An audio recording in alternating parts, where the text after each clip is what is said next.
Hey guys, this is Odd1 Gaming. This is going to be another King Arthur Legends Rise video. Today's video is a really exciting one because I managed to beat Penveid 10 with a fully free-to-play team, right? This is kind of like the thing that I usually try to do on my channel because I've not spent at all since I started playing in early access, and I continue doing the same. I continue playing free-to-play and try to give as relatable ideas or make as relatable content as possible. So if you do enjoy the help that I give, please consider liking all my videos, subscribing to the channel, and supporting me, right? There's a link in the description, pinned comment. You can click, you can support me as a creator, and by doing that, you're always gonna get some free rewards, right? Every time I do certain missions, I click a button, it sends you coupons where you can get stamina, gold, and all that cool stuff. So definitely keep that in mind. But 10v10 is really fun, especially because you know what, you might be getting to a point where you want to get the best possible ones, and obviously getting to stage 10 is gonna be the right spot, especially because here you have a high chance of getting, the mythic mana orbs and all the other ones. That's kind of the reason why we farm it. And the thing with this one is it's a little bit tricky, right? So the team that I'm showing you, like I said, it's a free-to-play team. However, it requires certain stats and certain builds, plus having specific things is gonna help you. So before people say like, oh, free to play, whatever, I don't mean free to play as in you can do week 1, right? So sometimes people don't understand that, but I mean by the fact that I'm only using the 2 free legendaries and I'm using 2 rares, right? Which most people should be able to do. So the team consists of Tristan, Kay, Morgan, and then Anguish, right? This one's pretty fun, it works pretty okay, and you know what, it might, depending on, some RNG, it might not be the easiest, it might not be 100%, however, I did not swap gears around. Like, for example, K is pretty much in the same build that I had there 1 month ago. But the way that this team works is I straight up focus the boss, and it works so good because of the multi-hits, right? That's the number one thing that you want to keep in mind in this team. The multi-hits, and also having somebody like a Tristan that brings us the attack speed down, right? It's going to make the boss go less often, and obviously it should help us be able to kill it before he kills us himself. You are gonna see that, for example, I don't have any healer in here, right? I don't have any healer because, like I mentioned, what I'm focusing is I'm just trying to focus to get the boss down, to kill him as soon as possible. Now, one thing that's really helpful is having having Morgan in here. Like you see, I have a Chivalry 3, right? That might not be, again, that might not be the easiest to do. However, like I said, look at my situation. I'm fully free to play. Look at this, we blasted it. I'm fully free to play. I've not spent any money on the game, and pretty much what I've been doing is I have been saving all of my legendary memory stones to use on a specific legendary, and Morgan is 100% your #1 priority. Getting her to Chivalry 3 is game changing for anyone in the game, right? So she helps a ton because you saw it brings us the defense penalty and damage taken increase, which is huge. Now you saw 57 seconds, like what more can you ask? Let me show you exactly the presets, I guess, that this team is using. So first thing, obviously I do have Bedivere as well, right? I do have Bedivere, and when I use Bedivere, you can see over there, when I use Bedivere, it's obviously faster. However, I wanted to show again, like I mentioned, something that's more relatable, that's more, free-to-play friendly, at least when it comes to the characters and even the builds, because I don't have fully 5 and 6 star gear, okay? Now, let me go just quickly in there, do the repeat battle. I'm not going to do the run. I just want to show you the presets that I'm using, right? The skill order. So you're going to see over here, skill order, we have Anguish, 3rd skill, and then 4th skill. The reason why you do that is he has a 5-hitter, right? He has a 5-hitter on the 3rd skill, and that's pretty good. And he's going to help because of taking that barrier down. Then Morgan, her 2nd skill only, this one hits 3 times, has the chance to push attack gauge, and coincided with the passive, it removes buffs. And because the boss starts, let me show you, because the boss starts, see, with that attack increase, as soon as she does her 2nd skill, boom, that one's removed. See, that attack increase is removed, which means we're going to be able to sustain some hits. Kay is in this team only to use the 1st skill, right? She has a 5-hitter on that one. It's only in here for the barrier. I could do the 2nd skill to boost some attack, but she's only here doing the 1st skill because this one has 5 hits, and that's about it. And then Tristan does 3rd and 1st hit. The reason I'm doing that is because they have the most hits, plus these 2 bring us the attack speed decrease. That's why it makes it to be so much better, and that's why this team works so nicely. Now let's have a look at the builds that I have on each and every one of these. And again, want to emphasize, yeah, they're going to be 6-star, level 60s, you know, all of that. But, you know, it's not going to be, for example, mandatory to have all the skill ups. It's not going to be mandatory to have the relics skilled up. No, pretty much just having the right levels and some survivability and damage is going to be the key. So Tristan, 4-star awaken, level 60. Have a few skill ups in here. This one just gives him a bit more, what's it called? Gives him a bit more attack gauge. Again, not really needed. Same thing for this one. He's still going to do that, you know, once or twice, and that's about it. Then when it comes to equipment, he's running speed and crit rate. You see there are some 4-star, some 5-star, not the best build in the world.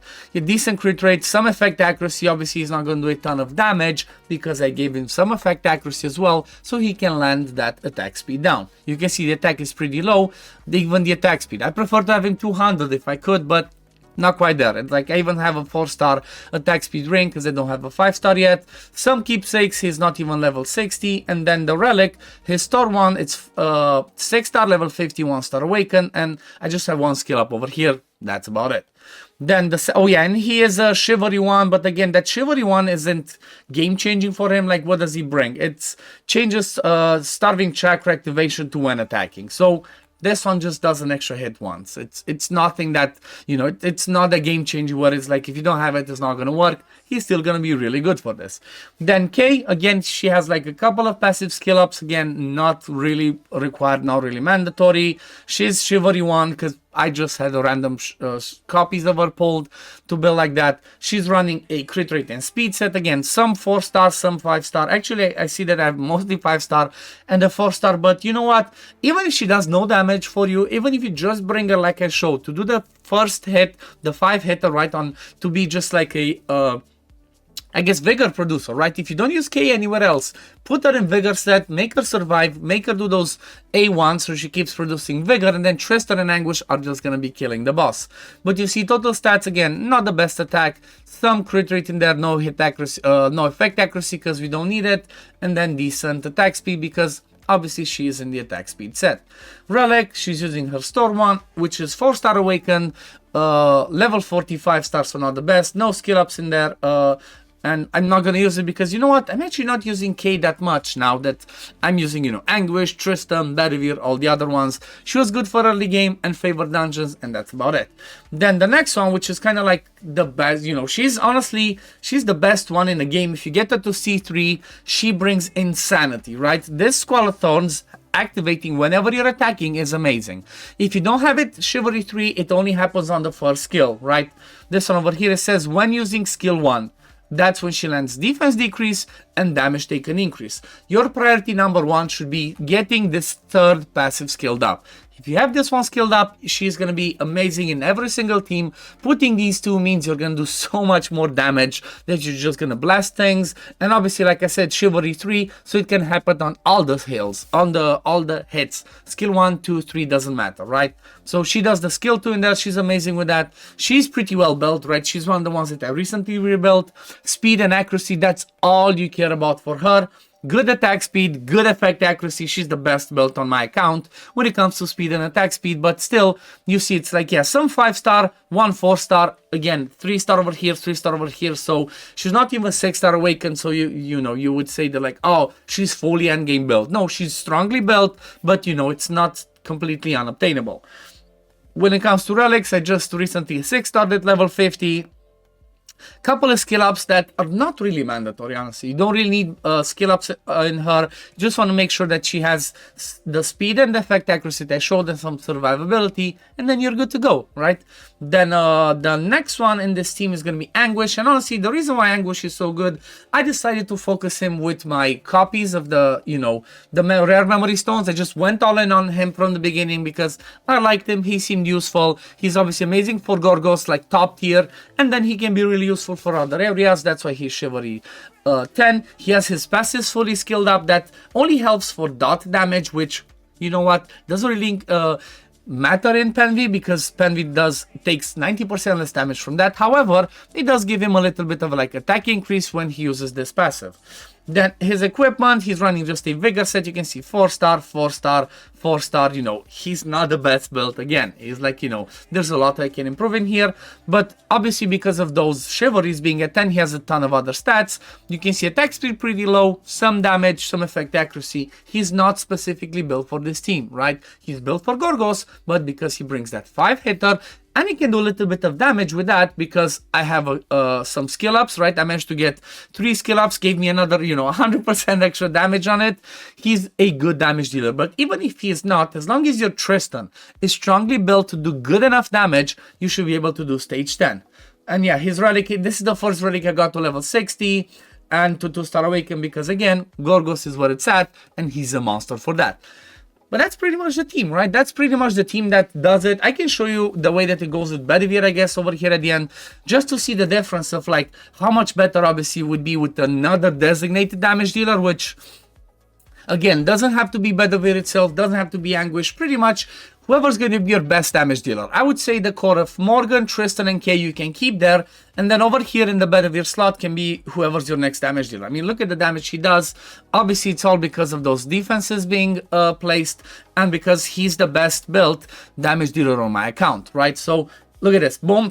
It's like the poor boar is pretty much getting killed. This is the team that I'm using. This is the team that I'm going to keep using. But again, I wanted to show you the variation with Anguish because, you know, sometimes people might be like, oh, of course it works because you have Bedivere. I wanted to show that you don't need, right? You don't need to specifically have Bedivere. It can work with another damage dealer. I showed you Anguish, and that's the thing you want to take away, right? Too many times I get comments on my videos saying like, of course you did this because of this one or that one. No, you can do it with free to obtain heroes. You just need to have, you know, certain skill ups, certain builds, and, you know, certain specific builds, obviously, and the right timings in order to do it easily. But anyway, we're gonna leave it at this for today, guys. Thank you all for watching. As always, if you do enjoy my content, don't forget to like this video, subscribe to the channel to see what I upload next, click the link in the comments down below or in the description to support me if you're not already, and I'm gonna see you on the next one. Peace, love, take care, everyone. Bye, guys. Fight with honor. Vanquish the wicked. And you may prove worthy of your legacy.